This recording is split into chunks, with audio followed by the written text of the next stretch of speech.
Biz navbatdagi obyektimizni yakunlab berdik.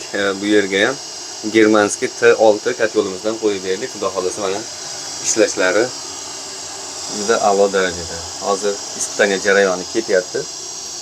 Kotyol yoqqanimiz hech qancha bo'lmadi. Уже bir krug aylantirib ikkinchi martasiga уже qizyapti.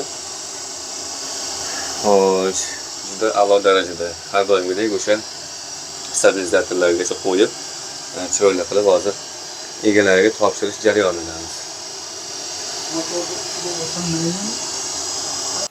Bu obyektimiz o'sha 200 kvadrat atrofidagi obyektimiz. Hozircha mana uyimiz ikkiga bo'lingan.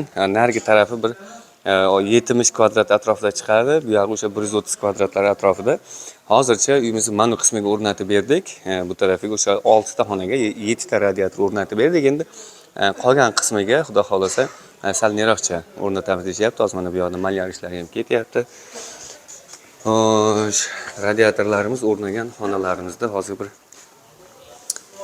ko'rsatib chiqadigan bo'lsak, hozir mana radiatorlarimizni ko'radigan bo'lsak, issiqlik yetib kelgan, juda a'lo darajada ishlayapti kotyolimiz. Mana xudo xolasa montajlarimiz ham o'sha polda tagidan qilib, chiroyli qilib montajlar qilib berilgan.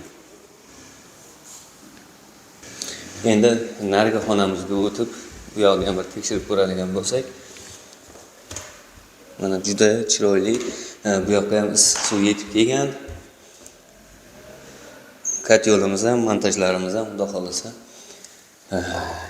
chiroyli ishlayapti, chiroyli montajlar, xudo xolasa akkuratni qilib berilgan.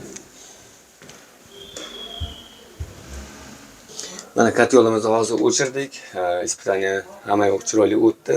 Bu yog'iga egalariga topshirdik. Hammasi juda ishonchli, chiroyli tarzda bo'ldi.